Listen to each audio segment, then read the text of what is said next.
Welcome back to my channel SG family. জয় Shrikrishna, Radhe Radhe. SG ফ্যামিলির পক্ষ থেকে সবাইকে স্বাগতম। সবাইকে জানাই গুড মর্নিং, শুভ সকাল। তার সাথে সবাইকে জানাই অনেক অনেক শুভেচ্ছা, অনেক অনেক অভিনন্দন। তো বন্ধুরা, সবাই কেমন আছো? আশা করি ভালো আছো। দেখো, আমি চলে এলাম আজকে আবারও একটা মাকে নিয়ে, গল্প নিয়ে। তো দেখো, আবার আমার গল্পে সেই মাকেই নিয়ে এলাম। তো মায়েদের দুঃখ কষ্ট সব সময় কেন এত হয় বুঝতে পারি না, কিন্তু সর্বপ্রথম কোনো বিপদে পড়লে মায়েরই নাম আগে আসে। রক্ষা করো মা, মা করে চিৎকার করা।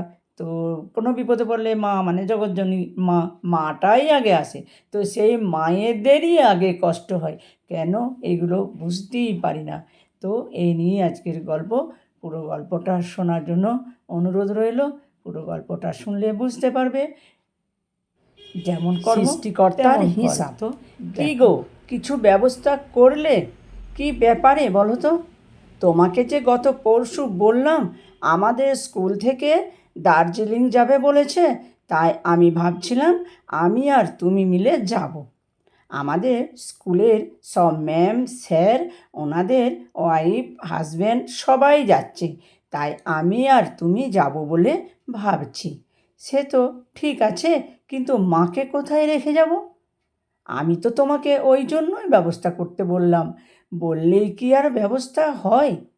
আমাদের এখানে পরিচিত তেমন কেউ নেই যে মাকে কয়েকটা দিনের জন্য রাখবে। মনে হচ্ছে আমার যাওয়া হবে না, তুমি যাও। আমি তোমাকে না নিয়ে যাব না বলে রাখলাম।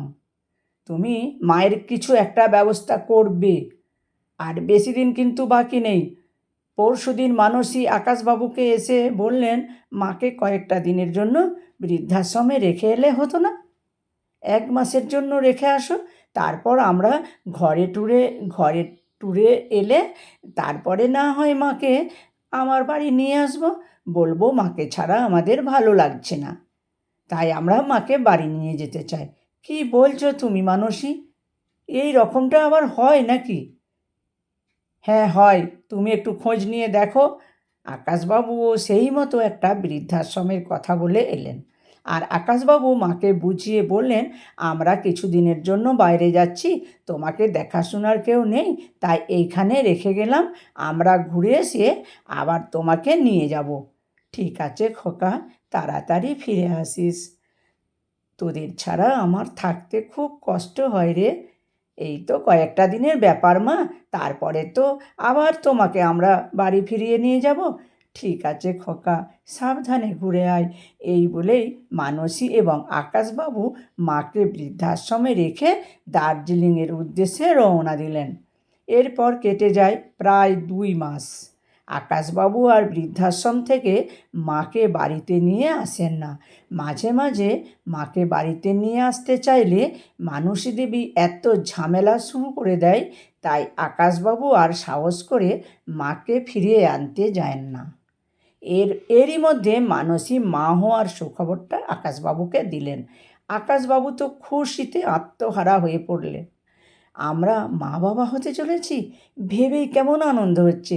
এতদিন পর ভগবান মুখ তুলে চাইলেন বলো, আমরা আমাদের সন্তানকে খুব ভালো শিক্ষায় মানুষ করব, অনেক বড় মাপের মানুষ তৈরি করব। এত ভালো একটা সুখবর পেলাম, চলো না পাশের মন্দিরে পুজো দিয়ে আসি।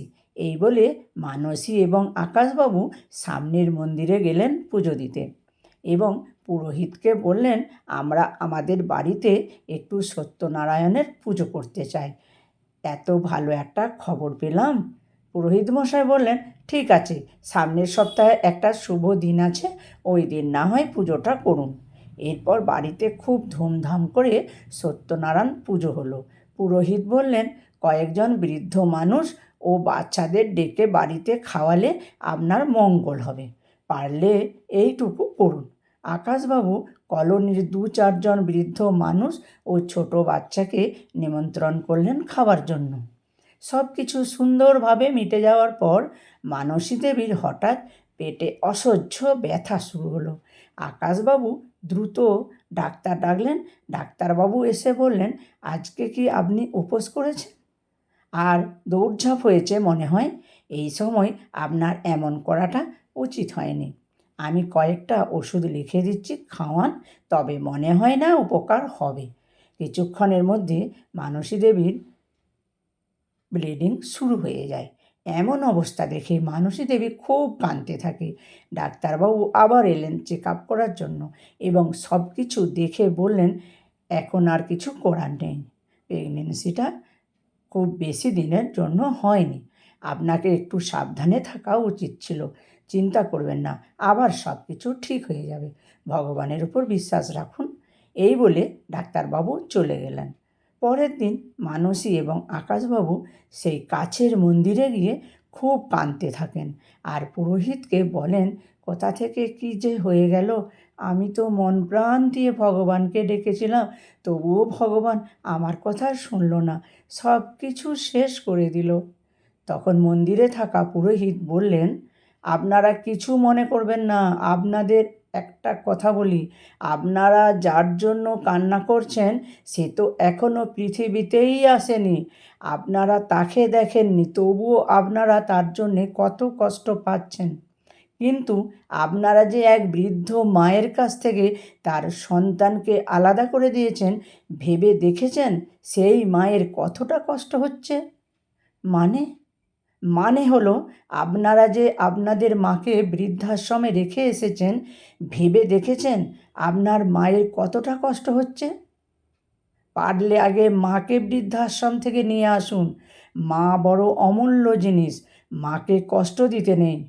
পুরোহিতের মুখে এমন কথা শোনার পর পরের দিনই আকাশবাবু মাকে বৃদ্ধাশ্রম থেকে বাড়ি নিয়ে আসেন এবং বাড়িতে নিয়ে এসে মানসী এবং আকাশবাবু মায়ের কাছে ক্ষমা চান তাদের ভুলের জন্য।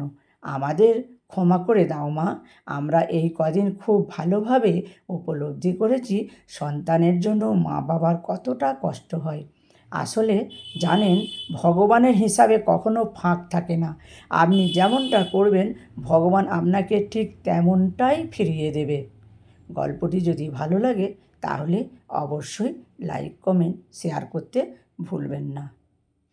আবার অন্য দিনে অন্য কোনো গল্প নিয়ে হাজির হয়ে যাব তোমাদের সামনে।